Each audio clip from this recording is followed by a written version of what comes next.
Good morning, UPBOptionMillionaires.com. It is Monday, December 22nd, 2014.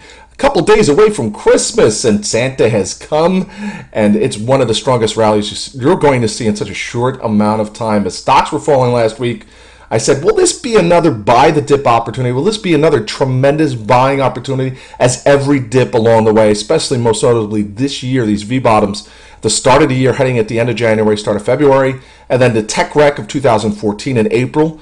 And then we had the pullback in August that was getting everyone writing these big bearish articles. Here we're in a bear market. And then we recovered those losses. Then in October, we were selling off. We had the flash crash in the bond market. And look how we recovered nicely to new all-time record highs. And then suddenly, somebody pulled the carpet out from under the market. And it was falling. A lot of it had to do with oil and energy stocks. And then Janet Yellen and the Federal Reserve come out and say, hey, we're going to be patient. And investors did exactly the opposite. They were impatient and bought the heck out of this market. We're up, 350 points on Thursday, 400 on Wednesday. Altogether, it was 700 Dow Jones Industrial Average component points. Biggest move since, 2009 point value-wise. And here we are. Stock futures are up again. Look poised to take out new all-time record highs. Yeah, it's on, folks. This is going to be, and it's funny, just back in October when we were pulling back, I was curious if we were going to go out and break out to new all-time record highs. I wasn't sure of it. And we did that in about 2 weeks. And here we are, we're about the same thing. Last week, I was like, wow, this is going to be rough to get back to new all-time record highs. And 2-day trading sessions later, it's like, here we are. Oh, let's just take a big eraser and erase all little losses because they don't mean anything now. Let's look at crude oil futures. It's reversing their gains from the overnight session. This is a long-term chart, the one-year chart, and you can see we hit our highs back in the summer in June, and the analysts were saying, oh my goodness, we're going to 160, 170 because we had the Middle East strife and conflict. And now we're down at 50, and those same analysts are going, oh my goodness, we're going to 20. We're going to go to 20. I just see a couple articles out this morning. Why oil is going to be at $20. Get used to $30 oil. You know, it's what was 6 months ago they were talking about how it's going to 170. You know, it's just amazing. But if you look, pulling from a short-term chart, we're certainly bouncing here off the lows. We're pulling back from the highs of the session and see if we make some sort of constructive bottom, which would help out XLE, and I'll get into that in a minute. In the chat room this morning, talking about Taser, which with all the conflict going on between cops and citizens, which of course, if you obey the law to resist arrest, probably not going to have a problem. But you can see we're almost back to the 2004 highs. Remember back, this was $1. I believe it was $1 stock back in the early 2000s. And had one of those really, almost like GoPro, unbelievable rallies nobody believed in. It went up significantly. Actually did a forward split. It was a $140 stock, I believe. So we're getting back up to those levels. This is a stock to watch here. Volume's not even close to what it was back then. So we could see it move up to 30, 32.50 and possible record highs here on Taser. But let's look at XLE. I keep bringing this up because the $80 level is so key. And look what happened on Friday. It's just amazing where trend lines lie and support and resistance levels. We're at 80. It's just, talk about making it difficult to determine whether or not you should go long or short this. We're sitting completely exactly at where you're like, I'm going to be Captain Obvious and Captain Ambiguous at the same time today. I'm going to say, Captain Obvious is going to say, we're at a point where we can go higher or lower. Captain Ambiguous is going to say, there's a good chance we could go higher or lower here. So there you go. There's your answer, folks. I would say the fact that we got back up to this level, I figured we'd at least give it a kiss before we say goodbye. Right now, we're spinning this candle here, and it could go either direction. I'm glad I was able to provide that definitive, affirmative direction where it's going to head, because that's. But more often than not, here at Option Millionaires, that's what we do. We give 100% where we think it's going to go. I hate saying it can go higher or lower. You know, you see a lot of people like, wow, it breaks this, it's going to go here, but if it doesn't, it's going to go here. It's like, wow, gee, that's great. When you're trading out of the money, stock options doesn't do you well, too much good, because by the time it's already moved to one way or the other, those options have dropped 50% in value and blah, blah, blah.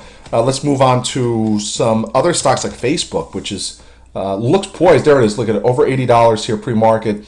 And this looks poised to hit into triple digits in the coming year. You can see the consolidation. It's slowed down a little bit, the rate of appreciation price-wise, but to me it's consolidating here. It's just ready to make that move up. to new record highs this week. And same with Twitter. If we can get back over this 40 level, which I think is going to happen, although it's been stair-stepping lower, we're right here. If you pull a trend line across at some nice support, you see these two candles, very similar action in the last 2 weeks, where we get beaten down but come all the way back. And that is the buyers stepping in, the sellers not able to take it much lower. So this is, to me, is bullish candles here that's going to lead to over 40 bucks. So if I was going to get into something this week, possibly Twitter. You see it's up 1.24% already this morning. So hopefully we'll get a little bit of a pullback, give us an opportunity to get into Twitter. Amazon as well. Look at it consolidating here over the $300 level. This is going to head back up over 320.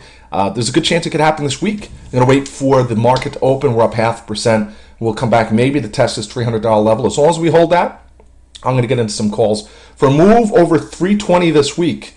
That'd be a nice move. That'd be about a 6.5% move. And yeah, you heard it here first. How about FedEx? FedEx declined on earnings. Look at that wick. Wick. Came back to support here at 172 and looks bullish here for a move back to record highs. I like this stock for a pullback. I said it was going to go to 172.50. It even beat that. And then some, and then came all the way back. It's above support now. So FedEx can move back on its merry way to 200 bucks. Home Depot as well. I called for a pullback, hit record highs. It dropped $4. Those puts that we got at $1.13 went to $3.50. And then it's time to move on and just let the market buy the dip as it always does. And look, Home Depot's out to new record highs here this morning. Looks to continue that bullish action it's seen for quite a while. Whole Foods is one I'm still bearish on. You can see this resistance support line. It goes all the way back. And if you look from a 5-year chart perspective, could be putting in a head and shoulders stopping pattern. I'm running out of breath. And this is the head, the left shoulder, and the right shoulder's forming. I was looking at this morning. Again, the only issue I have with this, trading out of the money stock options, is just like this summer when I said it was going to bounce off this level here, it took a couple months, and you can look at the head and shoulder tapping pattern that was rejected back in 2012, a short-term one. It took a while for all of this action to actually consolidate, and we finally get to move up. I think the same thing is a possibility here where Whole Foods could just meander for 3 to 6 months, and that would suck. Big Lots talked about this at the start of the year. $26. I said it was a great stock to be getting the calls in, and it almost doubled in price. And then up here, I said it was a good time to be buying the puts, and the puts paid off handsomely. So I'd look for a continuation of Big Lots to turn into small lots at about $28 a share here. As it's done, you can pull back 10-year chart. You can see what I'm talking about. This channel here is just respected. It might take a little bit, but ultimately is going to hit down to the bottom as it has in the past. JP Morgan Chase is breaking out here to record highs. This consolidating channel here is acting as support and resistance, and I'm looking for a topside move here on JP Morgan as it rejected the move lower as it has since really the start of 2013. Same with Goldman Sachs. Spectacular is going to head over 200 bucks a share. You look back just before the financial crisis, 230 bucks. So we're heading that way. A couple more stocks. Let's look at 3M, which is right at record highs. You can see it actually, I was calling for a pullback in this as well, and it pulled back. It acted very nicely for us. Got down to 155 from 162.50, and now it's back on its way up to record highs. Caterpillar is another one to watch. It's broke down again when it was 100 bucks. I talked about a move down to 95. It surpassed that, and then some went down to 88. Has since recovered. We might get back up to this 95 level. If we do, I think it's going to be a great time to be buying some puts. Otherwise, I'm just going to be watching and seeing what's going on here. USO, as oil bounces, the USO is, it's down 3% today, but I would look for this line here. 22.50 is an area it needs to get back above. If it does, USO, which would imply crude oil, would be back in the channel. That actually, the channel it used to be in, and we'll pull back from a chart perspective, was from 29 to 45. So this will be a new channel. It's going to be in 22.50 to $29. So keep an eye on that, or is it just going to come up and kiss it and then continue to plunge to new multi 5, 6, 7 plus year lows, which is a distinct possibility. All right, UPB, I'm going to cut it short here. So those are some things I'm looking at. Finally, Google. I brought this up on Friday. The 509 level. Look at the 509 level. On Friday, when things looked bleak, 509 acted as support, and you can see what happened. briefly touched below it on Friday. See this candle here? And then just sprang up. The 512.50s I was bidding at $1.10, ended up closing at $7.50. So it was a nice move for Google, and that's why you use long-term support lines in a short-term trading range to make some money. All right, UPB, I'll see you in the chat room at optionmillionaires.com. If you're taking off this week, have a Merry Christmas. I hope Santa brings you everything you want. All right, goodbye.